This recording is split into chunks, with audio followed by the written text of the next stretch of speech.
শুরু করছি বাংলা বলছে আজ নির্ধারিত সময়ের থেকে অনেকটাই পরে শুরু হচ্ছে, কারণ আপনারা জানেন যে একদম সামরিক বাহিনীর প্রধানরা তারা দীর্ঘ সাংবাদিক বৈঠক করলেন। একদিকে যেমন অপারেশন সিন্দুর, যেটা গত 5 দিন ধরে চলছে, তার বিস্তারিত ব্যাখ্যা দিলেন। তার পাশাপাশি আজ কার্যত চরম হুঁশিয়ারি দিয়ে দেওয়া হলো পাকিস্তানের উদ্দেশ্যে। ডিজিএমও লেফটেন্যান্ট জেনারেল রাজীব ঘাই তিনি জানালেন যে গতকাল সকালে পাক ডিজিএমও হটলাইনে মেসেজ দিয়েছিলেন এই সংঘাতের আবহে কথা বলতে চান বলে, যেহেতু ভারতের লক্ষ্য এসকালেশন নয়, ভারত যুদ্ধ করতে চায় না, ভারত শুধুমাত্র কাউন্টার অ্যাটাক করছে, সেটাও বাধ্য হয়ে তিনি সম্মত হন এবং 3:35 মিনিটে তাদের দুজনের মধ্যে যে কথা হয় তার ভিত্তিতে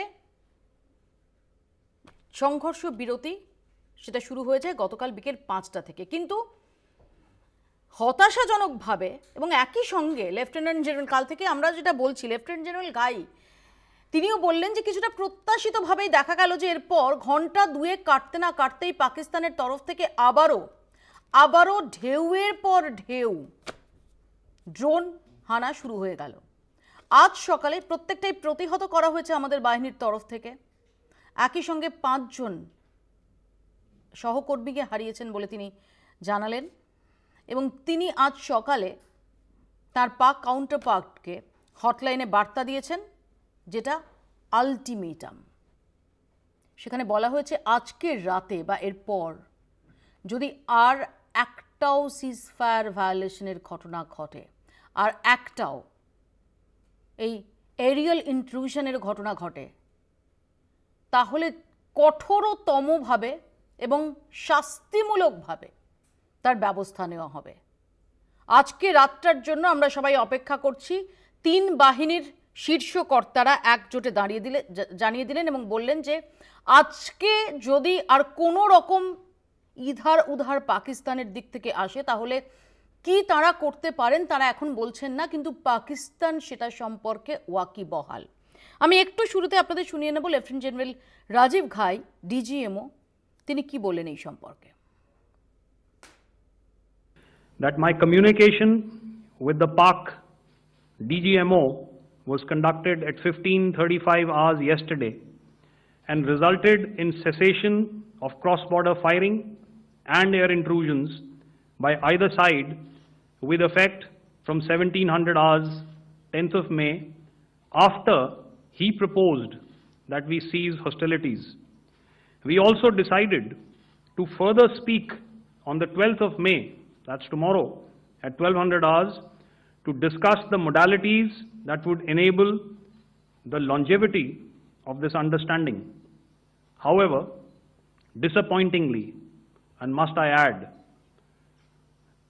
expectedly, it took only a couple of hours for the Pakistan Army to violate these arrangements by cross-border and across the line of control firing, followed by drone intrusions across the expanse of the Western Front through last night and in the early hours of the morning today.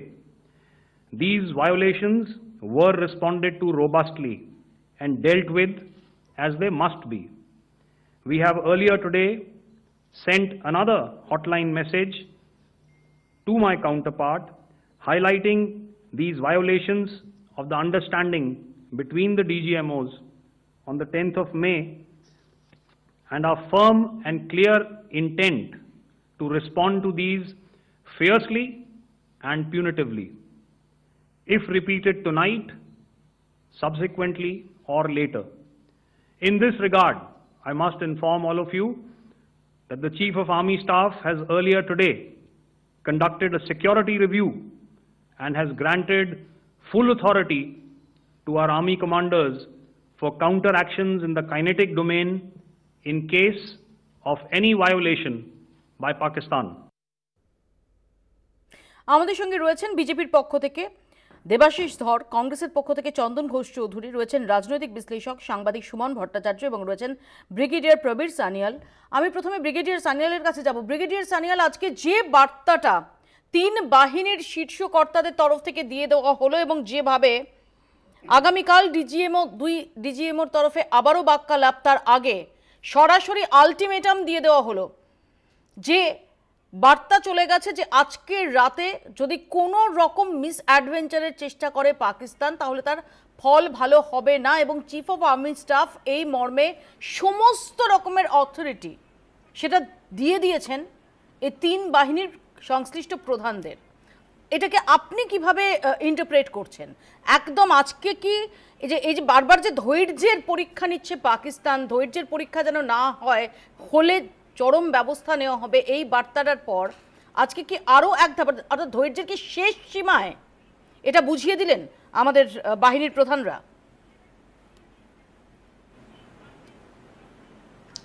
দেখুন, আমি একটু পেছনে যাচ্ছি। Since দেশ স্বাধীনতা থেকে আমরা 48-এ লড়াই লড়লাম, পাকিস্তান আমাদের সাথে লড়াই করলো, 65-এ করলো, 71-এ করলো, অবশ্য আমরা পাকিস্তানকে ভেঙে দিলাম, কারগিল করলো, JNK-তে টেররিজম স্টার্ট করলো।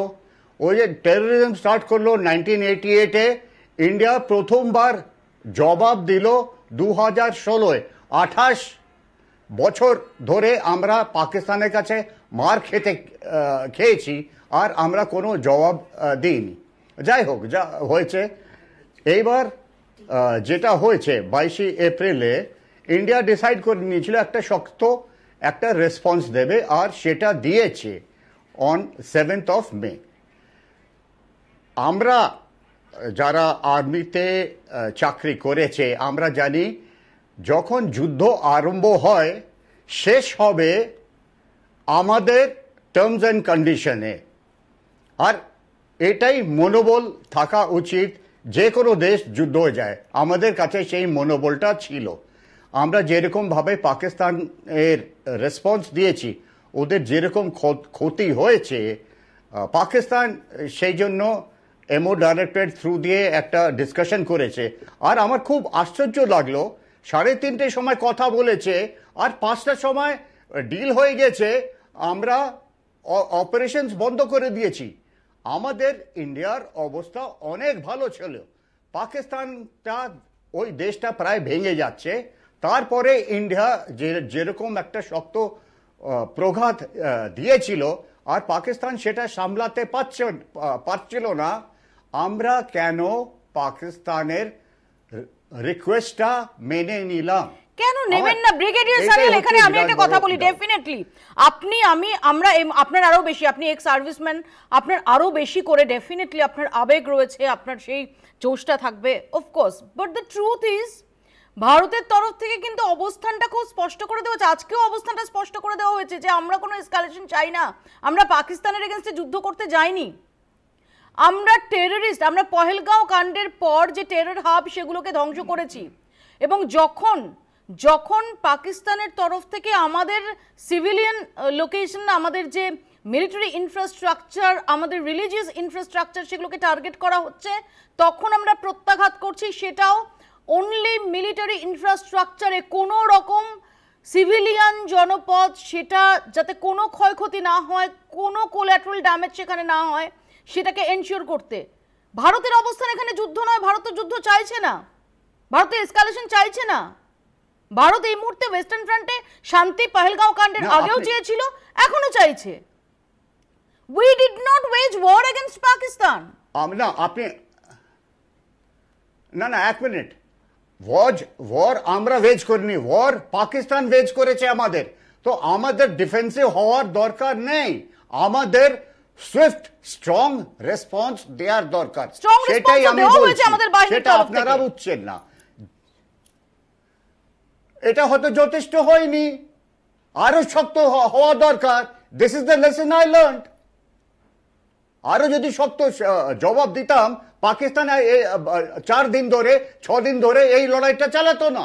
আর আমি জানি পাকিস্তানের লড়াই ক্ষমতাটা কি, আর ভিজাভি আমাদের ক্ষমতাটা, আমরা মিলিটারি অ্যানালিসিস করি, ও তাও করে যাচ্ছে। তার মানে নিশ্চয় ওর কাছ থেকে কোনো একটা ইন্সপিরেশন আসছে, আর সেটা ও জানে আমাদের ইন্ডিয়ান রেসপন্সটা এফেক্টিভ হবে না, মিলিটারি রেসপন্সটা এফেক্টিভ হবে না কেন কি ইন্ডিয়ান মিলিটারির উপরে অনেক ধরনের চাপ আছে। ব্রিগেডিয়ার সানিয়াল, আমি এখানে খুব স্ট্রংলি ডিফার করব, এখানে খুব স্ট্রংলি আমি ডিফার করছি। ডেফিনেটলি আপনি এক্স সার্ভিসম্যান, আপনি আমার থেকে টেকনিক্যালি অনেক বেশি জানবেন, অনেক বেশি ইনফরমেশন রাখবেন, বাট বিষয়টা দর্শনের, বিষয়টা ফিলসফির। ভারত তারা যুদ্ধবাজ দেশ নয়। ভারত তাদের বিরুদ্ধে যে আক্রমণটা আসছে সেটাকে কাউন্টার করছে মাত্র, এবং এটা এই মুহূর্তে দাঁড়িয়ে আমাদের দেশের, আমাদের সরকারের, আমাদের বাহিনীর ঘোষিত স্টান্স। আমাদের আলোচনাটা যেন এটা এমন নয় যে আমরা যথেষ্ট মিলিটারি রেসপন্স দিতে পারছি না, আমরা ঠিক ততটাই দিচ্ছি যে রেসপন্সটা প্রয়োজন। যে কারণে পাকিস্তানের কূটকৌশল, তারা যখন একই সঙ্গে যখন ভালনারেবল হয়ে রয়েছে এ স্পেস, তখন সেখান দিয়ে ইন্টারন্যাশনাল ফ্লাইট তারা চালু রাখছে, ডোমেস্টিক ফ্লাইটস তারা চালু রাখছে, সেটাকে আমরা বাঁচাচ্ছি বিকজ আমরা ভারত, আমরা পাকিস্তান না। যে কারণেই গোটা আন্তর্জাতিক দুনিয়ার সামনে এই মুহূর্তে আমাদের গ্রাউন্ডটা মরালি অনেক স্ট্রং। ম্যাম, আপনার আমার মধ্যে একটা বড় পার্থক্য, রেসপন্সটা কিরকম ভাবে হবে। আপনি পাকিস্তানকে মুড়ি ফুল দিয়ে মারতে চান, আমি পাকিস্তানকে শক্ত ওয়েপন সিস্টেম দিয়ে কন্ট্রোল করতে চান। আপনি মারতে চান, আমি কন্ট্রোল করতে চান। আপনি একজন এক্স সার্ভিসম্যান হয়ে ব্রিগেডিয়ার সানিয়াল, কি করে আপনি ফুল ইত্যাদি বলছেন আমাদের বাহিনীর এই অ্যাচিভমেন্টকে? আমি জানি না আপনি প্রেস কনফারেন্সে দেখেছেন কিনা, আমি বলে দিচ্ছি, রীতিমতো প্রথমত 9টা টেরর হাব আমরা ধ্বংস করে দিয়েছি, আমাদের বাহিনী করেছে, নাম্বার 1। নাম্বার 2, তাদের একাধিক যে মিলিটারি ইনস্টলেশনস সেগুলোকে আমরা ধ্বংস করে দিয়েছি, ইনক্লুডিং তাদের এয়ার ডিফেন্স সিস্টেম, তাদের এয়ারফিল্ড, তাদের এরিয়াল ভেহিকেল হ্যাঙ্গার, একাধিক আমরা। কিন্তু ডেফিনেটলি আমরা আমাদের রেসপন্সটা, প্লিজ বুঝুন, নন এসকালেটরি ইন নেচার। প্লিজ বলবেন না ফুল নিয়ে গিয়ে 9টা জঙ্গি ঘাঁটি ধ্বংস হয় না, ফুল নিয়ে গিয়ে একের পর এক পাকিস্তান মিলিটারি ইনস্টলেশন ধ্বংস হয় না। Not expected from you brigadier Sanyal. Ma'am, আপনি বলছেন 9টা টেরর ক্যাম্পস নষ্ট করে আমাদের খুশি হওয়া উচিত, যেখানে কি ইন্ডিয়া 21 টার্গেটস নমিনেট করেছে, ইন্টেলিজেন্স সেটা বলেছে। এছাড়া ইন্টেলিজেন্স বলেছে আরো ছোট ছোট টার্গেটস আছে। সো এই যে 9টা যে আমরা অ্যাটাক করেছি, এটা একটা খুব small portion of the Pakistani terror machinery. আমি আসবো ব্রিগেডিয়ার সানিয়াল আপনার কাছে, আমি একটু আপনার কাছ থেকে একটু বিরতি চেয়ে নিচ্ছি। আমি আসি চন্দন ঘোষ চৌধুরীর কাছে। চন্দন দা, দেখো, একটা কথা এখানে কোনো সন্দেহ নেই, আমরা সার্বিকভাবে ভারতবর্ষের এই রকম একটি যুদ্ধকালীন পরিস্থিতিতে, এবং আজকে আমি শুধু একটু অ্যাড করে দিই, আজকে একটি প্রশ্নের উত্তরে লেফটেন্যান্ট জেনারেল রাজীব গাই, আমাদের ডিজিএমও, তিনি বলেন, তাকে যখন প্রশ্ন করা হয়েছিল, তিনি বলেছেন যে গত কয়েকদিন ধরে যেটা চলছে সেটা যুদ্ধের থেকে কোনো অংশে কম নয়। এক্স্যাক্টলি, একদম পরিষ্কারভাবে যুদ্ধ ঘোষিত না হলেও এটা একটা কমব্যাট, এবং সেই কমব্যাট আমি যদি ওয়ার নাও বলি, এবং তাতে ভারতের আমাদের সেনাবাহিনী এবং আমাদের নৌ বা বিমান বাহিনী একটা সাকসেসফুল একটা স্ট্রাইক, একটা সাফল্য, এটা নিয়ে কোনো সন্দেহ নেই। এবং আপামর ভারতবর্ষের মানুষ, রাজনৈতিক দলগুলো সরকারের পাশে এখানে দাঁড়িয়ে, এবং শুধু তাই না, এখানে মিলিটারি মোরাল সাপোর্টটা দেওয়ার যে প্রয়োজনগুলো আছে প্রত্যেকটাতেই আমরা পাশাপাশিভাবে থেকেছি এবং থাকছি। এখন আঙ্গিকগুলো একটু ডিফারেন্ট। ধরো, এখানে প্রথমত ভারতে যে ঘটনাটা ঘটানো হয়েছিল তাতে এক্সকালেশনের কোনো প্রশ্নই ছিল না যদি পহেলগাঁওটা না হতো, এবং পহেলগাঁও হওয়ার পরে সরাসরি জঙ্গি ঘাঁটিগুলো ছিল প্রাইমারি টার্গেট। অ্যাবসলিউটলি এখানে কোনো যুদ্ধকালীন উদ্দেশ্য ছিল না, টার্গেট ছিল এই ঘটনাটি ঘটার পরে, বিভৎস ঘটনাটি ঘটার পরে একেবারে সরাসরি পাকিস্তান মদতে এটা ঘটছে, এবং পিওকেতে এবং পাকিস্তানের কয়েকটি অংশে 9টি স্ট্রাইক করা হয়েছিল প্রথম দিন। কিন্তু পাকিস্তানের পরবর্তী সময় আমরা দেখলাম প্রায় 400টি ড্রোন বিভিন্নভাবে ইন্ডিয়ার বিভিন্ন প্রান্তে, মানে বিশেষত কাশ্মীর এবং এই কাশ্মীর সংলগ্ন অঞ্চলে তারা এই আক্রমণগুলো করছে, ঠিক ওখানে দাঁড়িয়ে আমরা তাকে রিটালিয়েট করেছি। এটা রিটালিয়েশন, এখানে কোনো সন্দেহ নেই। এখন প্রশ্নটা হচ্ছে এই এন্টায়ার ঘটনাটা বিশ্লেষণটা কিভাবে হবে সেটা কিন্তু মিলিটারির তরফ থেকে আজকে জানিয়ে দেওয়া হয়েছে, ডিজিএমওর তরফ থেকেও জানিয়ে দেওয়া হয়েছে আমরা রিটালিয়েট করব because we need protection. Exactly, আমি এই প্রসঙ্গে আসবো। আমি সুমনদা এবং দেবাশিসদার কাছেও ফিরে এলাম বিরতির পর। আমি দেবাশিসদার কাছে যাবো। দেবাশিসদা, দেখুন, অপারেশন একটা যেটা আমরা এখন অবধি করেছি, মেনলি যে ঘটনার সূত্রপাত, তারপরে যে কাউন্টার অ্যাটাকটা হয়েছে সেটাকে কেন্দ্র করে জঙ্গি ঘাঁটিকে ভেঙে দেওয়া এবং তার সাথে আরম্ভ করে আমাদের এয়ার ডিফেন্স সিস্টেম রয়েছে সেটা কাজ করেছে, যতগুলো অ্যাটাক হয়েছে সেটাকে ডিফিউজ করেছে। আর সবথেকে বড় কথা, যে যে স্ট্র্যাটেজিক পয়েন্ট যেখান থেকে অ্যাটাকটা আসতে পারে, যেখানে মানে যেখান থেকে এয়ার কন্ট্রোলড হয় বা অন্যান্য যে সিস্টেমগুলো সেগুলোকে ধ্বংস করে দেওয়া হয়েছে বা নালিফাই করে দেওয়া হয়েছে। কিন্তু এখানে এটা ভাবার কোনো কারণ নেই যে ধরুন যেটা আমাদের এখন সাময়িক যুদ্ধবিরতি হয়েছে, পাকিস্তান সেটাকে কালকেই সেটাকে লঙ্ঘন করেছে, ভবিষ্যতেও দেখুন পাগল সবকিছুই করতে পারে। আমি একটা কথা বলি যে এই মানে যারা মানসিক ভারসাম্যহীন তাদের সম্পর্কে ইনসেনসিটিভ কোনো শব্দ ব্যবহার যদি মানে এটা আমি ইয়ে করে দিচ্ছি, মানে আমরাও শিখতেই যাচ্ছি। এটা হয়তো কিছুদিন আগে আমরাও খুব কমনলি ইউজ করতাম, কিন্তু আমরা এটা শিখতে যাচ্ছি। একদমই ঠিক বলেছেন, আমি আমার ওয়ার্ডটাকে ড্র করে নিচ্ছি। Thank you very much. একটা কথা আমি বলতে চাই, পাকিস্তান যে ধরনের সাইকোলজি নিয়ে চলে সেক্ষেত্রে দেখুন পাকিস্তানের ওই কয়েকটা সামনের জঙ্গি এসে ঘটনাটা তো ঘটায়নি, তার পিছনে অনেক বড় মাথা রয়েছে। মানে পরপর আইএসআই বলুন, ওদের সেনাবাহিনী বলুন, বিভিন্ন জঙ্গি গোষ্ঠীর নিজস্ব যে একটা নিজেদের মধ্যে নেক্সাস আছে, সব কিছু মিলিয়েই ওদের একটা টার্গেট রয়েছে। এই টার্গেট আজকেও দেখবেন আপনারা, ওরা ইয়ে নিয়ে ওই রকেট লঞ্চার, বিভিন্ন রকম মানে সফিস্টিকেটেড আর্মস অ্যামুনিশন নিয়ে ওরা মিছিল করেছে। তো এই ঘটনাটা তো এখানে শেষ হবে না। এই যে যারা এইগুলোর মানে বেসিক মাথা, এই যে ধরুন আজহার মাসুদ, হাফিজ সাইদ, এই যে তাদের গুরু, মানে যাদের জন্য এই শিষ্যরা এসে সমস্ত ঘটনা ঘটিয়ে দিয়ে গেছে, তো সেই জায়গায় দাঁড়িয়ে আজকে আমাদের কিন্তু এই ভারতবর্ষের পরবর্তীকালে মানে আজকে যদি সাময়িক যুদ্ধবিরতি হয় এবং সেটা কন্টিনিউ করে, যতক্ষণ না এই মানে এই পুরো গ্রুপটা যেটা এতদিন যেটা আমাদের দাবি রয়েছে বিভিন্ন পুরনো থেকে সরকার থেকে আরম্ভ করে আজকের দিনেও, যে এই আমরা আজকে প্রত্যেক দিন আমরা এইভাবে আমাদের ভারতবর্ষের বিভিন্নভাবে আমরা ক্ষতিগ্রস্ত হয়েছি, এত প্রাণ মারা গেছে প্রত্যেক দিন, কাশ্মীরে নিরীহ মানুষ মারা যাচ্ছে। আমি একটু সুমনদার কাছে আসি। সুমনদা, কি মনে হয় যে যেভাবে গতকাল পাকিস্তান ঘন্টা দুয়েকের মধ্যে সংঘর্ষ বিরতি লঙ্ঘন করে ফেললো এবং সেটা করতেই থাকলো, লাগাতার করতে থাকলো কালকে বেশ কয়েক ঘন্টা ধরে? হ্যাঁ, দেখুন দুটো অ্যাসপেক্ট আছে। একটা হচ্ছে যে আপনি যেটা বললেন একটা দর্শনের প্রশ্ন হচ্ছে, তো দর্শনের দিক থেকে আমি মনে করি যে পাকিস্তান সন্ত্রাসবাদীদের মদত দেয় না, পাকিস্তান রাষ্ট্র হিসেবেই সন্ত্রাসবাদী। এবার সেটাকে আপনি কিভাবে জবাব দেবেন সেটা আপনার বিষয়, মানে রাষ্ট্রের বিষয়। এবার আপনি যদি আজকের প্রেস কনফারেন্সের গুরুত্ব বোঝেন, আমরা যারা ডিফেন্স কোনো সময় কভার করেছি, ইটস এ ভেরি প্রেস কনফারেন্সের মধ্যে অনেক মিনিং আছে। সেটা হচ্ছে যে চারজন ছিলেন তারা সবাই কমব্যাট ইউনিফর্মেই ছিলেন, অর্থাৎ তারা এখনও মানে মনে করছেন না যে সিজফায়ার এক্সিস্ট করছে। Point number 1। পয়েন্ট নম্বর 2, আজকে দুপুরে ইন্ডিয়ান এয়ারফোর্স, আপনিও টুইট করেছেন, একটা মেসেজ পাঠায় যে সবাই মানে পাবলিক মেসেজ পাঠায় যে আমরা আমাদের অপারেশন করেছি কিন্তু আমরা কোনো ডিটেলস জানাচ্ছি না, তার কারণ হচ্ছে এখনো অপারেশন ইজ অনগোয়িং। এই শব্দটা খুব ইম্পর্টেন্ট। and professionalism আমরা যখন মনে করব তখন আমরা জানাবো।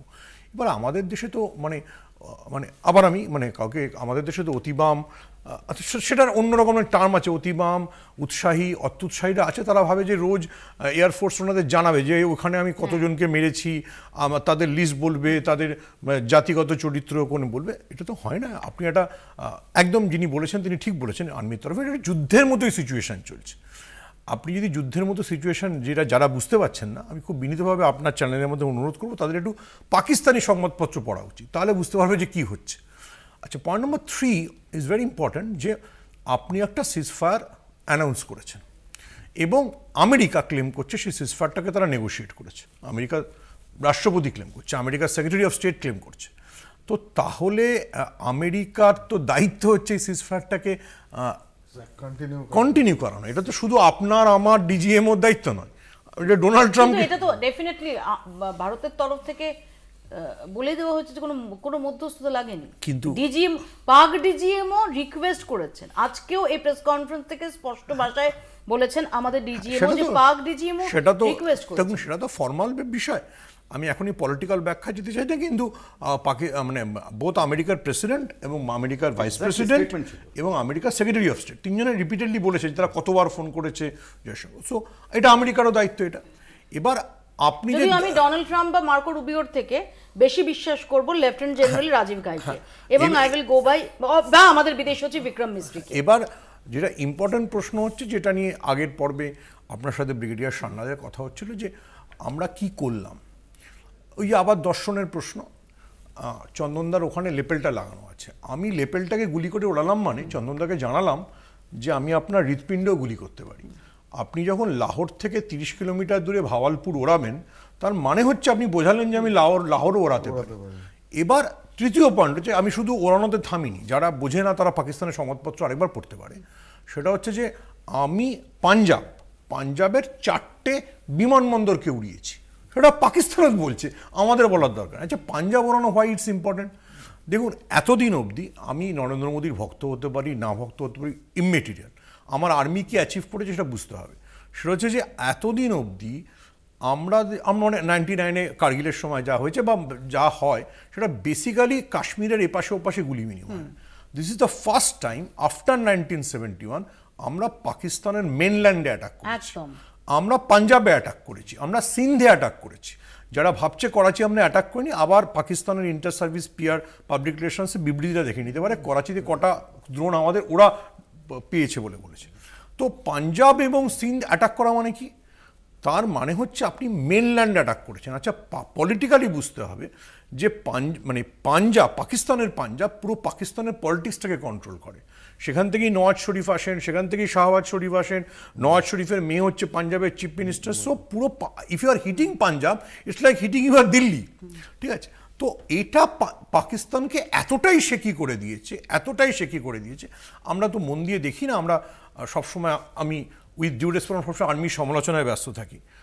আপনি যদি ইশাকদার, পাকিস্তানের ফরেন মিনিস্টারের প্রেস কনফারেন্সটা দেখেন, ইশাকদার একবারও কিন্তু ক্লেম করেননি যে উনি কোনো ড্রোন পাঠিয়েছেন। বলেছেন আমরা ড্রোন, ওটা তো ভারতবর্ষই নিজেরা ড্রোন মেরে বলছে যে আমরা করেছি। So that is the moral of the Pakistan. এই মোরালটা অ্যাচিভ করতে আমরা পেরেছি, তার কারণ হচ্ছে আমরা উই হ্যাভ হিট হার্ড, আমি বলছি we have hit hard in their heartland.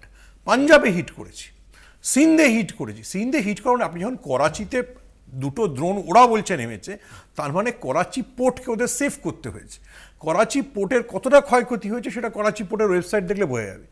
We must understand যে পাকিস্তান কোথায় দাঁড়িয়ে আছে। এবং আবারও আমি যদি আপনার ব্যাখ্যাটাতে আসি, পাকিস্তানের পক্ষে পাকিস্তান ডিজিএমওর পক্ষে ভারতের ডিজিএমওকে ফোন করে যুদ্ধবিরতি চাওয়া ছাড়া আর কোনো উপায় নেই। এবার একটা পয়েন্ট শুধু যোগ করবো, এই শব্দটার জন্য আপনি প্রাণী হয়ে গেলেও, মানে প্রাণী প্রেমে হলেও একটু অ্যালাউ করতে হবে। কুকুরের ল্যাজের মতো পাকিস্তান পর্যন্ত সিধে হয় না। আপনি যতক্ষণ ধরে রাখলেন ল্যাজটা সোজা থাকলো, যে আপনি ছেড়ে দিলেন আবার করবে। তো আপনি যদি হিস্টোরিক্যালি দেখেন, 71-এ ওরা ভাগ হয়েছিল, 83-তে অপারেশন টোপাজ নিয়ে জিয়াউল হক ফিরে এসেছিল। আপনি যদি দেখেন কার্গিলে ওরা 99-এ হেরেছিল, তারপরে ওরা 2008-এ ফিরলো বম্বে অ্যাটাক নিয়ে। সো 1 দশক ওরা সুস্থ থাকে, 1 দশক ল্যাজটা সোজা থাকে, আবার ল্যাজটাকে বেঁকিয়ে চলে আসে। This is Pakistan. ওই জন্য বললাম পাকিস্তান, সেই পাকিস্তানকে আমরা এই কদিনই যেটা দেখছিলাম, এখন কটা বাজে 8:23, আমরা কদিনই যেটা দেখছিলাম যে মোটামুটি 8টা ইত্যাদি হলেই খবর আসতে শুরু করছিল যে আমাদের যে পশ্চিম সীমান্তবর্তী বিস্তীর্ণ এলাকা, সেখানে ওই মিস অ্যাডভেঞ্চারগুলো শুরু করছে পাকিস্তান। আজকে আলটিমেটাম দিয়ে দেওয়া হয়েছে, আজকে যদি এই পারে কোনো রকম মিস অ্যাডভেঞ্চার হয় তাহলে কপালে অসীম দুঃখ আছে। আর সেটা আজকে আমাদের সেনার যে শীর্ষকর্তারা, 3 বাহিনীর শীর্ষকর্তারা, তারা সেই মেসেজটা দিয়ে বলেছেন যে আজকে তারা ওয়েট করছেন।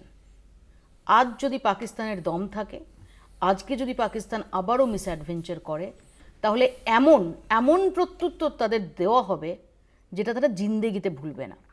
এখনো পর্যন্ত অন্তত কোথাও থেকে ড্রোন ওরা সন্ধ্যাবেলার দিকে একটু 2-4টে কামানের গোলা মেরে দিলাম পুঞ্চ বা রাজৌরিতে, এখনো পর্যন্ত এই ইধার উধারটা করার দম হয়নি। আশা করা যায় আবারও, যেটা লেফটেন্যান্ট জেনারেল রাজীব ঘাইও বললেন, যে এক্সপেক্টেডলি মানে আবার পাকিস্তানের কাছ থেকে কিছু বিশ্বাসও করা যায় না, কিছু ভরসাও করা যায় না, তারা এমনই একটা রাষ্ট্র। দেখা যাক, আমাদেরও নজর থাকবে সেদিকে। আপাতত বাংলা বলছে এখানেই শেষ করছি, দেখতে থাকুন কলকাতা টিভি।